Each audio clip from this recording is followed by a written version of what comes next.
बातमीपत्रात आता पाहूयात गल्लीपासून ते दिल्लीपर्यंतच्या ताज्या घडामोडींचा धावता आढावा। अभिनेता सैफ अली खानवर घरात घुसून हल्ला केल्याप्रकरणी मुंबईतील वांद्रे पोलिसांनी शुक्रवारी एका संशयिताला ताब्यात घेतलंय।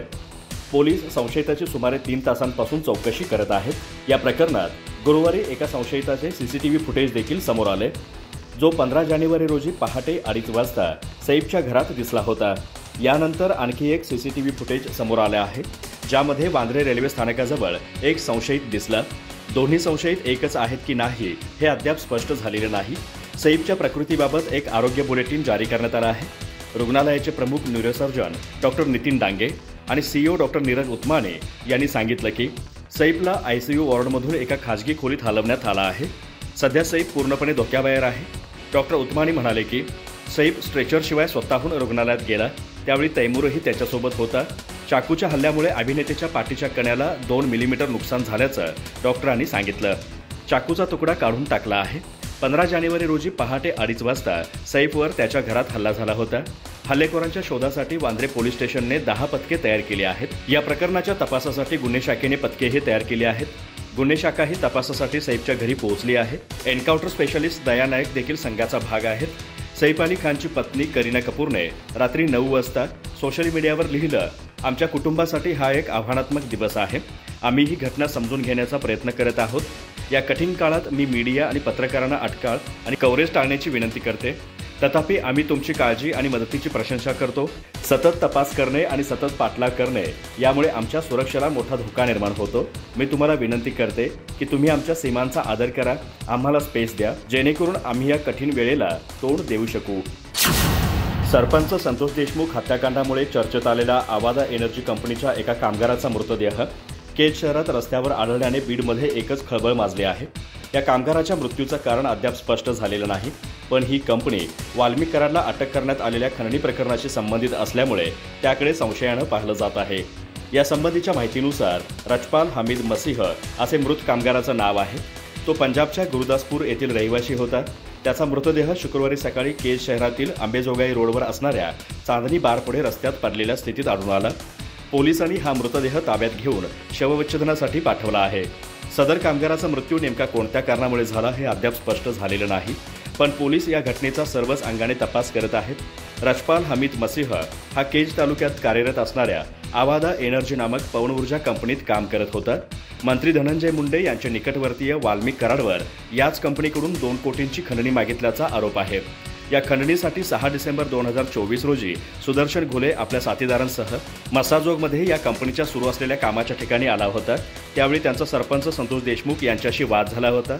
या वादानंतर अवघ्या 3ऱ्याच दिवशी संतोष देशमुख यांचं अपहरण करून त्यांची निर्घृण हत्या करण्यात आली। महाकुंभात प्रसिद्ध असलेले IITN बाबा अभय सिंह यांनी आश्रम सोडला आहे। ते आता अज्ञातस्थळी गेले आहेत। काल रात्री त्यांचे आई वडील त्यांचा शोध घेण्यासाठी जुना आखाड्यातील 16 माडी आश्रमात पोहोचले, मात्र तोपर्यंत अभय तेथून निघून गेले होते। आश्रमातील इतर साधूंच्या म्हणण्यानुसार अभय सिंह सतत मीडियाला मुलाखती देत होते, त्यामुळे त्यांचा मानसिक ताण वाढला होता। त्यांनी मीडियामध्ये काही गोष्टी सांगितल्या ज्या वादाचं कारण बनल्या। अशा परिस्थितीत त्याने आश्रम सोडण्याचा निर्णय घेतला। अभय यांनी IIT मुंबईमधून एरोस्पेस इंजिनिअरिंग केलं आहे। यानंतर ते कॅनडाला गेले आणि विमान बनवणाऱ्या कंपनीत कामाला लागले, मात्र अचानकच ते देशात परतले आणि काही काळानंतर घरातून गायब झाले। अभय हे हरियाणातील झज्जर जिल्ह्यातील रहिवासी आहेत। त्यांचे वडील करण सिंह हे वकील असून ते झज्जर बार असोसिएशनचे अध्यक्षही राहिले आहेत। त्यांचा महाकुंभातील व्हिडिओ व्हायरल झाल्यावर कुटुंबियांना कळालं, मात्र आता त्यांना याविषयी फारसं बोलायचं नाहीये। बीड जिल्ह्यातील मसाजो गावचे सरपंच संतोष देशमुख यांच्या हत्या प्रकरणात सरकारी वकील म्हणून उज्ज्वल निकम यांची नियुक्ती करण्याची मागणी होत आहे। याच दरम्यान मुख्यमंत्री देवेंद्र फडणवीस आणि उज्ज्वल निकम यांचा रात्री मुख्यमंत्री यांच्या सागर बंगल्यावर भेट झाली। या दोघांमध्ये 15 ते 20 मिनिटे चर्चा झाल्याची माहिती देखील समोर आली आहे। त्यामुळे आता या प्रकरणात उज्ज्वल निकम यांचे सरकारी वकील म्हणून नियुक्त होण्याची शक्यता वर्तवली जात आहे। संतोष देशमुख हत्या प्रकरणात राज्यभर संतापाची लाट उसळली आहे। या हत्येचा निषेध करण्यासाठी विविध जिल्ह्यांमध्ये मोर्चे काढण्यात येत आहेत। दरम्यान हे प्रकरण उचलून धरणारे भाजप आमदार सुरेश धस आणि देशमुख कुटुंबियांनी देखील मुख्यमंत्री देवेंद्र फडणवीस यांची भेट घेतली होती। या भेटीमध्ये त्यांनी या प्रकरणाचा सरकारी वकील म्हणून उज्ज्वल निकम यांची नियुक्ती करण्यात यावी अशी मागणी केली होती। त्यानुसार आता या प्रकरणी उज्ज्वल निकम यांची नियुक्ती होण्याची शक्यता वर्तवली जात आहे। मुख्यमंत्री आणि उज्ज्वल निकम यांच्या या भेटीमध्ये नेमकी कोणत्या विषयावर चर्चा झाली याबाबत माहिती देण्यास उज्ज्वल निकम यांनी नकार दिला आहे। त्यामुळे याबाबतची अधिक माहिती समजू शकली नाही। मात्र बीड प्रकरणी वकीलपत्र घेण्याबाबत या दोन्ही नेत्यांमध्ये चर्चा झाल्याची सूत्रांची माहिती आहे। त्यामुळे आता सरपंच संतोष देशमुख हत्या प्रकरणात सरकारी वकील म्हणून निकम यांच्या नावाची घोषणा होण्याची शक्यता देखील वर्तवली जात आहे। बीड जिल्ह्यातील मस्साजोग येथील सरपंच संतोष देशमुख यांच्या हत्येप्रकरणी अटक करण्यात आलेल्या वाल्मिक कराडकडून 3 मोबाईल जप्त करण्यात आले आहेत। या जप्त केलेल्या मोबाईलमधील 2 सिम कार्ड हे विदेशात रजिस्टर असल्याची माहिती समोर आली आहे। आता वाल्मिक कराडला विदेशातून फोन करणारा व्यक्ती हा त्याचाच नातेवाईक असल्याचं समोर आलं आहे। इतकंच नाही तर वाल्मिक कराड याचे आर्थिक व्यवहार पाहणारा व्यक्ती देखील विदेशात जाऊन बसला आहे अशी माहिती देखील तपास यंत्रणांना तपासात मिळाली आहे। त्यामुळे वाल्मिक कराडने त्याच्या नातेवाईकांच्या माध्यमातून विदेशात गुंतवणूक केली असल्याचं बोललं जात आहे। आता कराडची विदेशात संपत्ती किती आहे याचा शोध तपास यंत्रणा घेत आहेत। वाल्मिक कराडची सध्या कसून चौकशी सुरू आहे।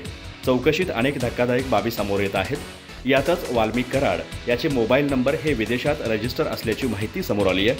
हाच धागा पकडून अनेक धक्कादायक खुलासे या प्रकरणात होत आहेत।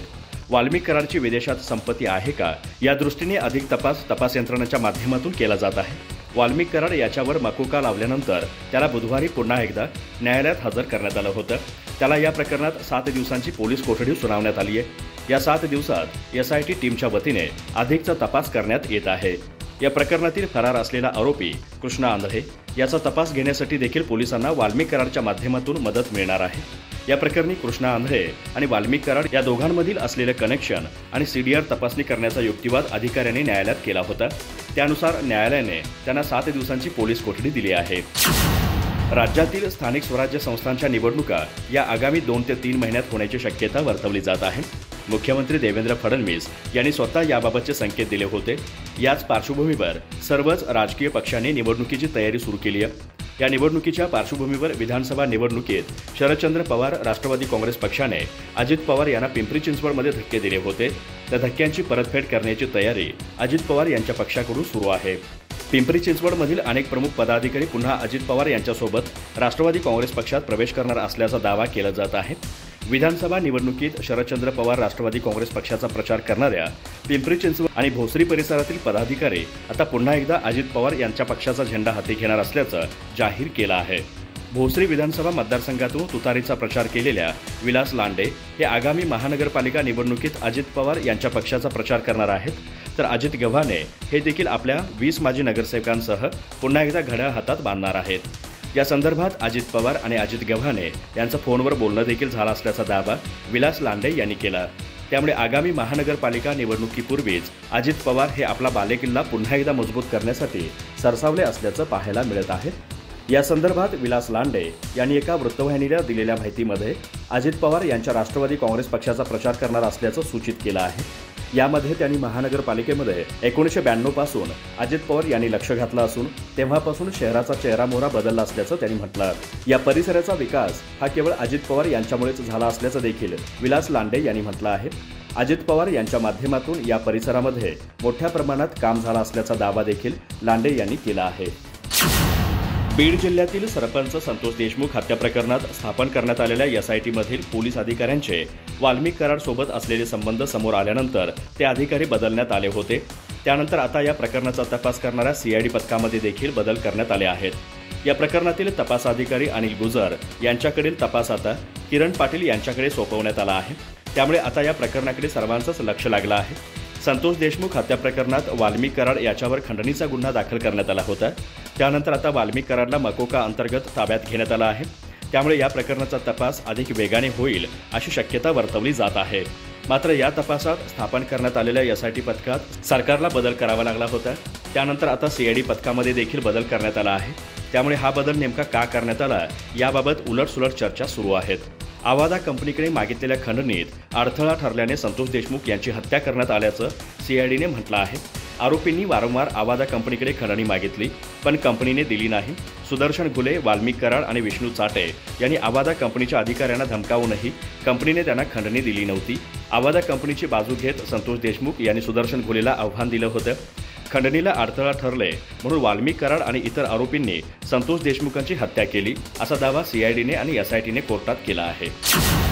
राहुल गांधी आणि प्रियांका गांधी हे जगातील सर्वात मोठ्या धार्मिक मेळ्यातील भव्य दिव्य महाकुंभमध्ये श्रद्धेने स्नान करतील. राहुल आणि प्रियांका गांधी प्रार्थना करतील आणि संगम तीरावर स्नान करतील. त्यासाठी काँग्रेसजनांनी मोठ्या प्रमाणात तयारी सुरू केली आहे. संगम बँकेच्या सेक्टर 15 मधील तुलसी मार्गावर काँग्रेस सेवा दलामार्फत महाकुंभ सेवा शिबिराचं आयोजन करण्यात आलं आहे. या शिबिरात राहुल गांधी आणि प्रियांका गांधी काँग्रेस सेवा दलाच्या कार्यकर्त्यांची भेट घेणार आहेत.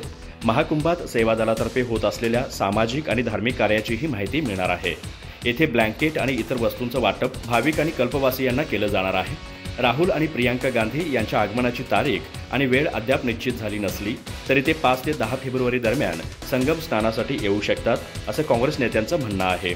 राहुल आणि प्रियांका यांच्यासोबत सुमारे 1000 काँग्रेसजन स्नान करणार असल्याचं मानलं जात आहे. काँग्रेस सेवा दलाचे प्रदेशाध्यक्ष डॉक्टर प्रमोद पांडे सांगतात की 5 ते 10 फेब्रुवारीपर्यंत शिबिरात मोठे कार्यक्रम आहेत. अशा परिस्थितीत या तारखेला राहुल गांधी आणि प्रियांका गांधी संगम स्नानासाठी येतील अशी शक्यता वर्तवली जात आहे. काँग्रेस सेवा दलाची छावणी तयार असल्याचं ते सांगतात.